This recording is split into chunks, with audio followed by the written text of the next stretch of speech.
and welcome back to week 2 of the Gridiron Address. Chris, NFL season is in full swing. It is an exciting time of the year, even though my Panthers are off to an 0-2 start to the season. And we're going to jump right into it. Chris, your Pittsburgh Steelers lost to the Sam Darnold-led Seattle Seahawks 31-17. Chris, what's going on in Pittsburgh? Do you think this is a concerning loss for them? Yeah, I mean, it's very much a Jekyll and Hyde kind of team. They have been pretty much since the post Ben Roethlisberger era, really, where it's consistency on the defensive side of the ball. We saw Cam Hayward prove why he is worth the money, worth wanting to be paid more with that whole contract dispute going on. Rushing Sam Darnold, forcing a bad throw, and Nick Herring making that interception, guy to Wisconsin, Madison. And, that's the way the Steelers play defense. It's just the issue is on offense. It just looked kind of how I was picturing this was going to start looking, especially when you start getting into later in the season when we have, Baltimore twice, just for example. Aaron Rodgers did not look as good as he did last week with the 2 interceptions, 203 yards, 1 touchdown. Jaylen Warren did not look great either. Ironically, he actually led the Steelers in receiving for this game, which was very interesting considering he was above the likes of DK Metcalf when it comes to yards. But just a very, very lethargic offensive day for the Steelers, kind of more resemblance of what we saw last year. And Chris, you mentioned Jaylen Warren, and my next question was going to be about the run game, which has been functionally non-existent throughout the first 2 weeks, and that's not something we're used to seeing out of Pittsburgh. What do you think the cause is for the lack of a running game to start the season?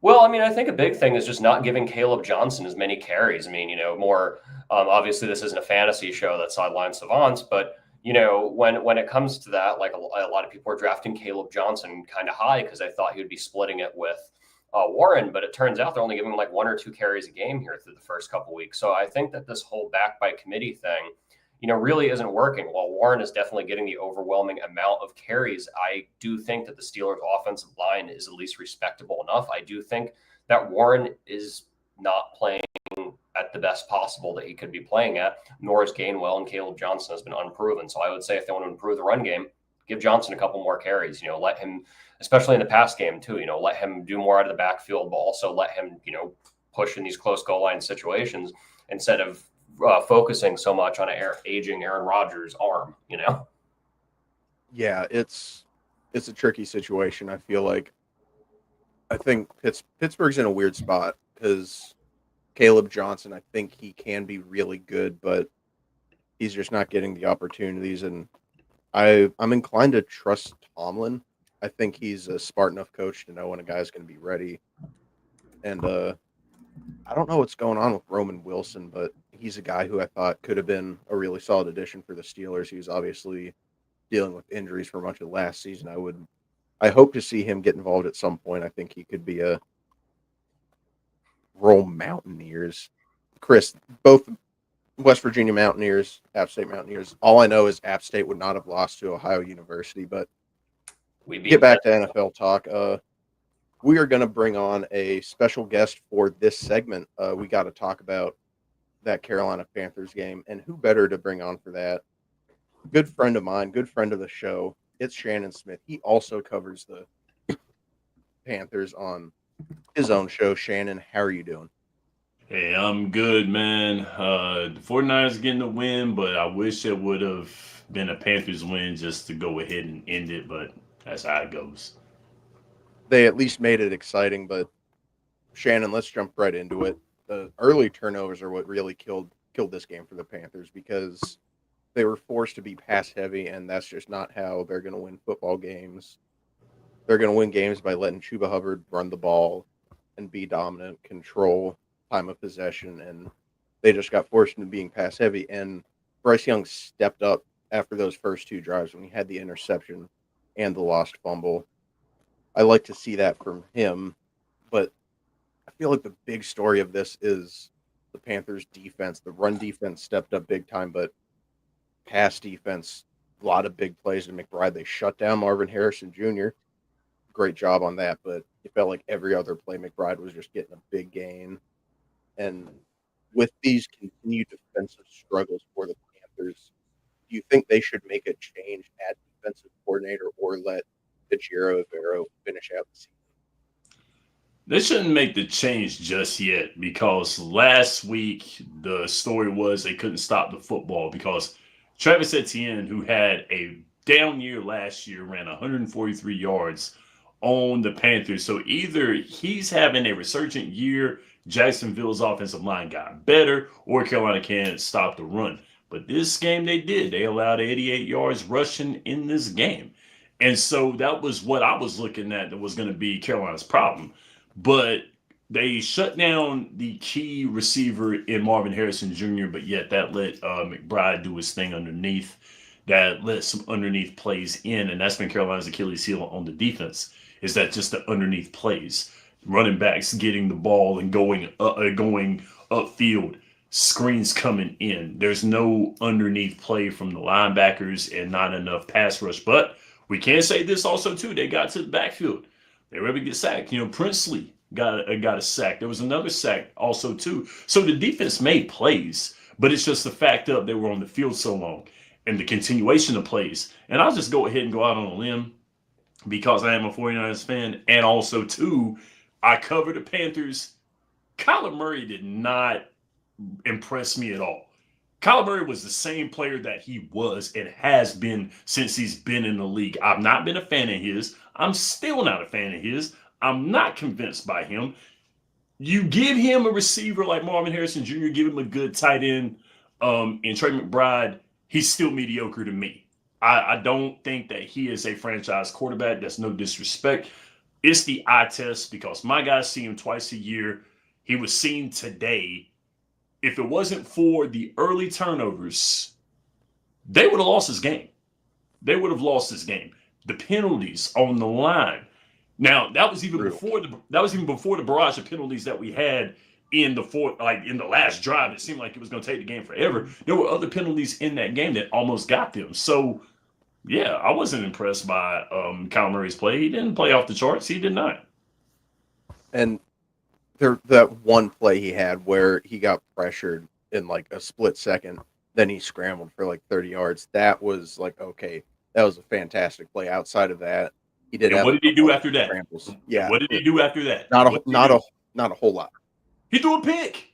Mm-hmm. He threw a daggum pick. That was a bad one.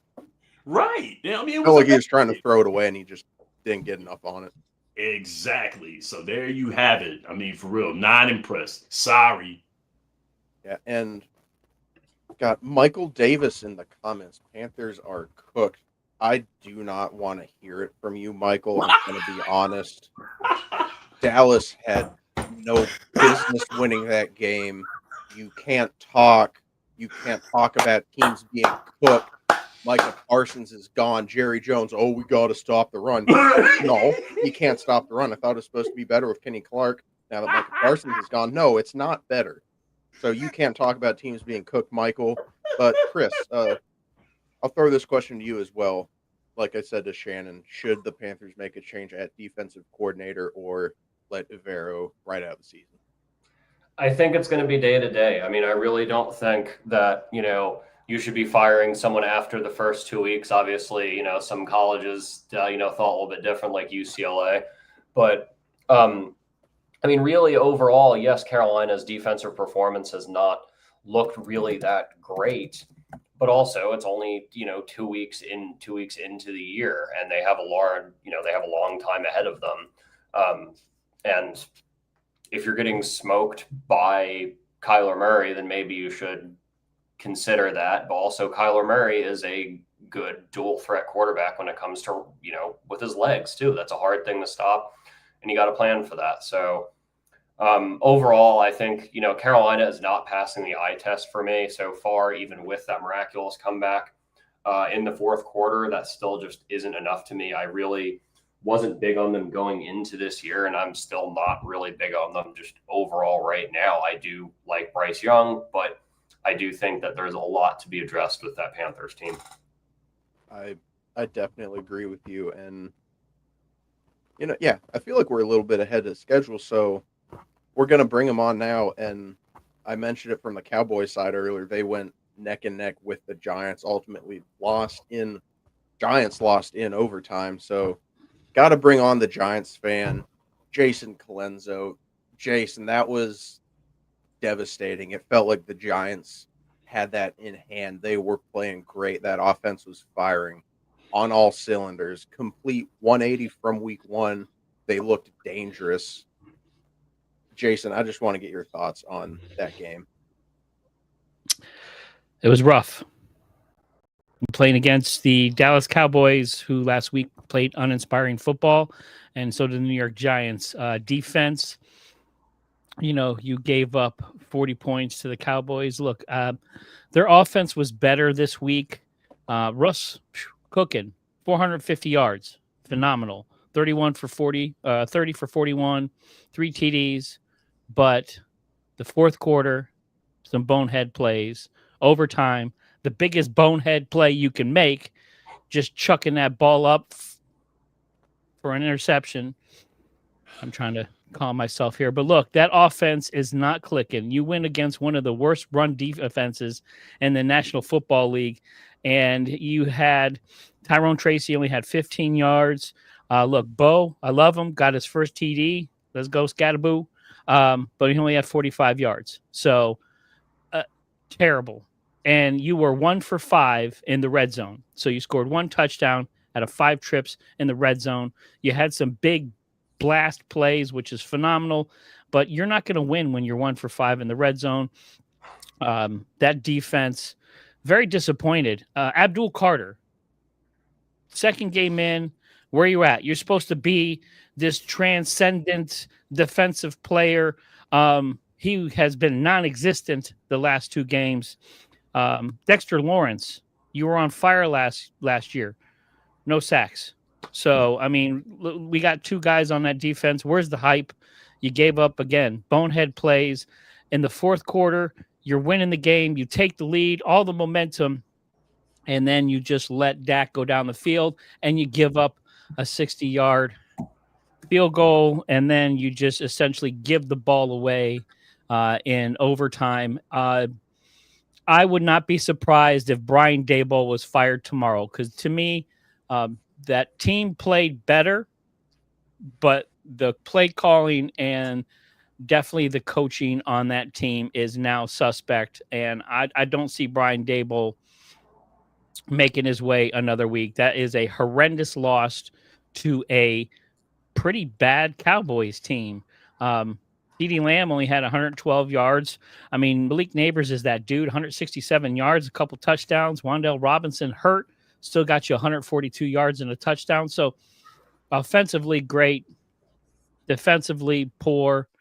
Bad play calling. Just overall, a really tough, bad loss. 0-2 in the division now. Fire Brian Daboll. This is it. We're done. Giants fans,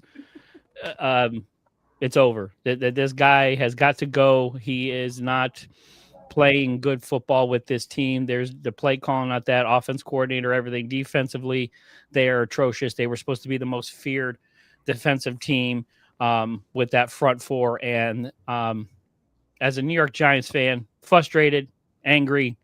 I threw stuff at the TV today. So it was not a good loss at all. Definitely angry. Tough loss to a division rival. Chris, I'll throw this to you first. Do you think an offensive performance like this from the Giants is a one-off, or do you think there's something that they'd be able to build on to make this more of a sustained thing throughout the season? Well, I think that they can make it sustained. I mean, I'll be honest with you, is despite the fact that it was an ugly loss, that, you overall, you hate to see a great game like that, a classic. I mean, definitely the best game of the year so far and one of the better games of recent memory, end the way that it did with that Russell Wilson interception. But overall, I do think that this is a good sign of a good sign for the future for the G-men. I mean, you look at Wilson spreading the ball; he's throwing dimes, spreading the ball with Wan'Dale Robinson, not just Malik Neighbors.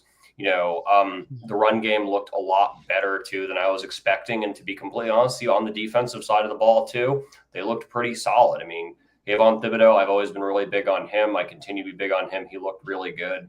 I know he picked up at least one sack here, a lot of pass breakups too. They're playing a really scrappy form of defense, and they're starting to spread the ball around. I think Russell Wilson has finally found a fit for him. Last time he had one was, Seattle era. So I do think that this is a good sign for the Giants going forward. That defense gave up 40 points. The defense was horrible.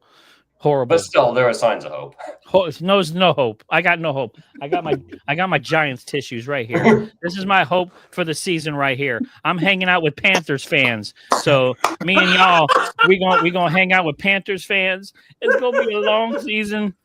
Listen, the only thing Russell Wilson did this week was prolong Jackson Dart era for another week. But fire Brian Daboll. Terrible. That's start throwing stuff. Yeah, that's an interesting question. It's not on the rundown, but Shannon, I'll throw this to you. When do you think we see Jackson Dart, and do you think that this performance from Russell Wilson prolonged Jackson Dart seeing playing time, like Jason mentioned?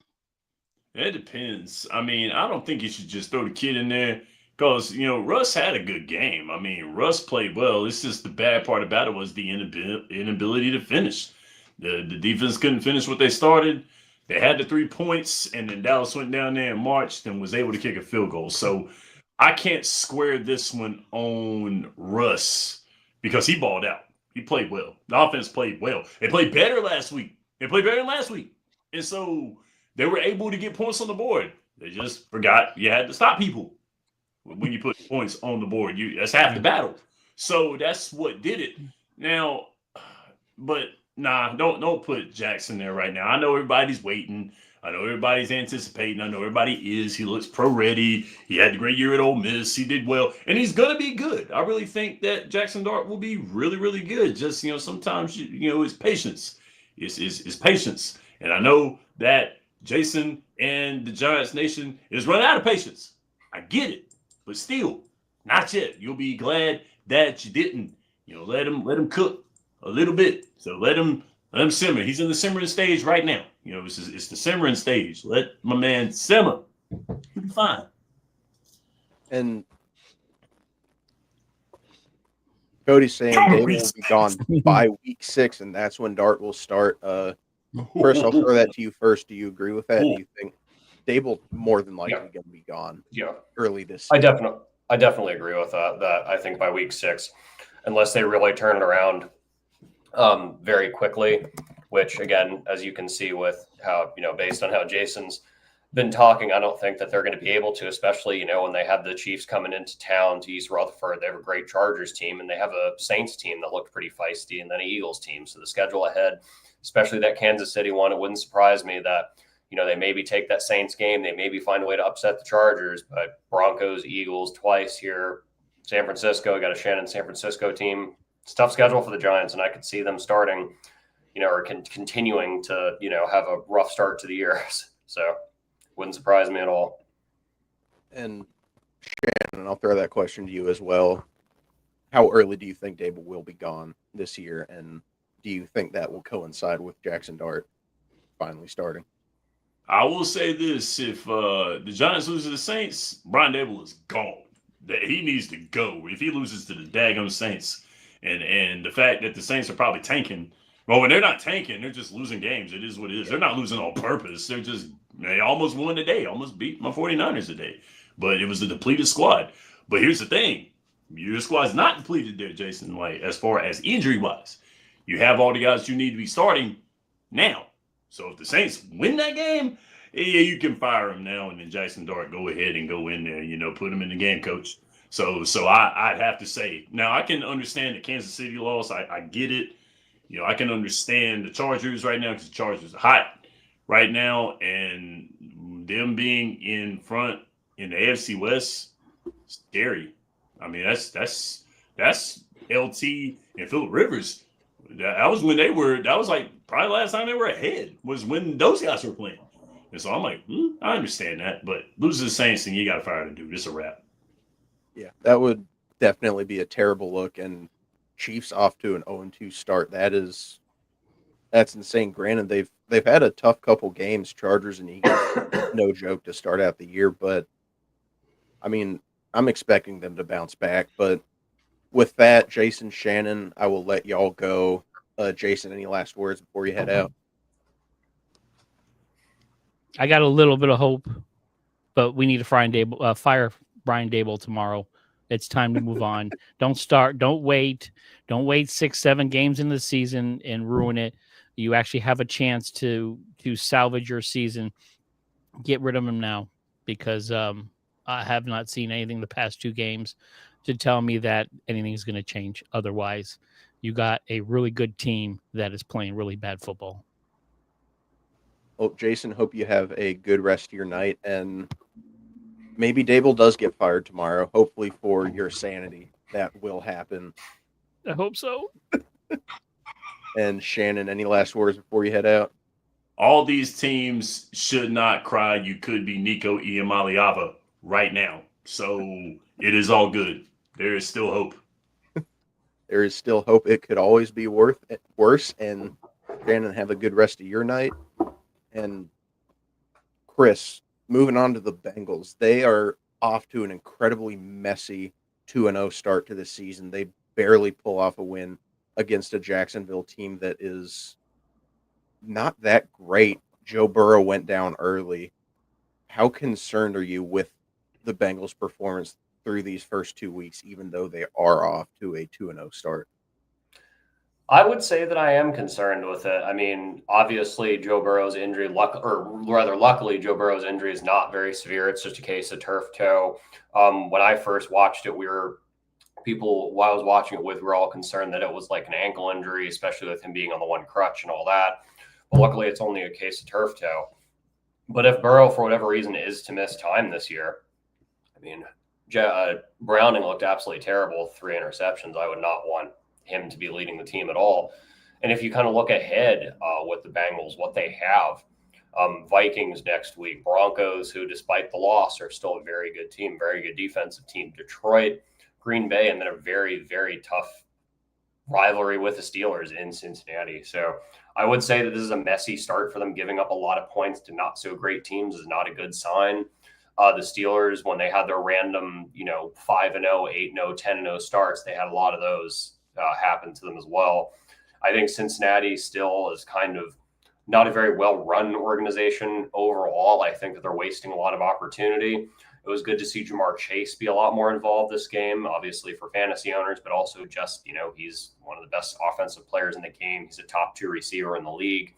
You need to give him the ball. Hopefully Burrow's healthy, and hopefully the Bengals, when they're good, they're really entertaining to watch. So here's hoping that they clean it up here as the season unfolds. I definitely agree with you. When the Bengals are firing on all cylinders, that offense is so much fun to watch. And moving on to another game, Chris, the Lions demolished the Bears in Ben Johnson's first game back in Detroit, 52-21. This was flat out embarrassing. Do you think Chicago's going to be able to bounce back from their rough start to the season? I mean, not really. I think it's a project, and hiring Ben Johnson is not going to fix every single issue. I said that sometime throughout the offseason. I know I even put that on record here. But the Chicago Bears, still, even though they do objectively look better, Swift had a pretty solid game. Roma Dunze is looking a little bit better too. It's still just, they're weird. Caleb Williams, I still think that he's overrated, to be honest with you. I do kind of compare him to like an early career Bryce Young, actually, which I know may be a little bit controversial to say. Defense is still not looking great, but overall, my take on the Bears is hiring Ben Johnson is just a Band-Aid. It's not a fix-all, be-all. They have the Cowboys, they have the Raiders, they have a Commanders team that's looked a little bit shaky, and a Saints team, so they might be able to get some wins out of that as long as that bad luck from last year doesn't rub off on them. And Cody agreeing, Caleb Williams does feel very overrated. And on the other side of this game, the Lions did run up the score. Shannon saying it's because it's the daggum Bears, and Bears are cursed. I think Ben Johnson's a good hire, but it's going to take time. Give the guy a couple years. I believe in Ben Johnson as a head coach, but you just got to give him time to install that offense. build up the culture. You gave Dan Campbell time in Detroit, give Ben Johnson time in Chicago. We obviously see what Detroit was able to turn into. They are incredibly dangerous. And Chris, do you think this game proves that Detroit is still a very serious threat in the NFC? Yeah. I mean, I never thought that they weren't, even after that really horrible playoff loss to Washington, even after the rough start to the season that they had as well, or rough start to week one, rather, following the Packers 27-13. But I still just don't I'm never one to be like, oh, first 2 weeks, that's end all be all. Obviously, the stats about starting 2-0, your playoff chances, 3-0, your playoff chances. It's still Detroit. They are really, really good. They still look good. Amon-Ra St. Brown, Sun God, had a monster game this week. You love to see it. They're still using that 2 tandem running backs. Gibbs looked great. Montgomery got himself a touchdown as well. Goff still looking great. The defense still looking great. But overall, this is a great performance. It's against the Bears, but it doesn't matter that it's against the Bears because it's an NFL team, and any NFL team is better than any college team or any high school team. So being able to put that many points on an NFL team is a good sign. Without a doubt. And moving on to our primetime preview for tonight, we got the Falcons and Vikings. Vikings are favored by 3.5 points. Chris, do you think J.J. McCarthy is going to get the Vikings off to a 2-0 start to the season, or can Michael Penix and the Falcons pull off the slight upset here? It's a close one. This is a really close one. I know a lot of people were complaining about the fact that the Eagles and the Chiefs game was not the Sunday night game. I'm sure that was some contractual thing with Fox, but overall, I think that this, like, odds-wise, is a lot closer. Michael Penix Jr., J.J. McCarthy, both looking really, really good earlier in their career. I think that this is a well-performing Vikings team. Obviously, they did have that close game with the Bears, but it's 2 young quarterbacks going at it. But overall, the offense of the Vikings impresses me a lot more. You got Justin Jefferson there, one of the best players in the league. I'm just going to let you guys know that for the Sunday night game last week, I was the only one who got it right. The whole panel was against me, but so you are backing the Vikings and that. Yeah. I'll say Vikings. I'll say Vikings by 7. Vikings by 7, and this is interesting because Atlanta played the Bucs really, really close, and the Bucs are a very, very good team. I still think they're the favorites by a country mile to win the NFC South. I think the Falcons are their steepest competition. We saw that in week 1. This feels weird. I think I like an upset pick here because the Vikings had to come back to beat the Bears, and the Bears aren't the greatest team. So I'm backing the Falcons to get an upset here, and it feels weird picking an NFC South rival, but I really do believe in Michael Penix. I liked the pick a lot for them, even though it felt weird. I was like, yeah, because Kirk Cousins was kind of on his way out. They needed to get a young guy in there. Maybe this is finally Kyle Pitts' year to break out. We've been saying that for years now, but this really could be it. Drake London, phenomenal receiver. I don't feel like he gets mentioned enough with like the elite receivers, but he really is up there. Phenomenal talent. Bijan Robinson, top 3 running back in the league. Amazingly talented. I'm gonna go Falcons by 3. I think it's gonna be a good game, but I do think Atlanta pulls off the upset here and should be a good game. And it looks like we're gonna be wrapping up a little bit early tonight, Chris. That'll do it for week 2 of the Gridiron Address. Shout out to Jason and Shannon for popping on for a little bit. Chris, shout out to you for coming on for the full show. Any last words for the people before we head out? Yeah, we have a dugout debrief coming this Thursday at noon. As always, we'll be doing more and more playoff discussion. That's what we're getting closer and closer to. As I always say this time of year, it is the best time of the year for sports because all day today I had Red Zone on one TV and I had Big Innings / the Dodger game on the other. It's an amazing day to sit back and watch football, watch baseball, the 2 best sports. Make sure to tune in to Dugout Debrief this Thursday at noon. Alrighty.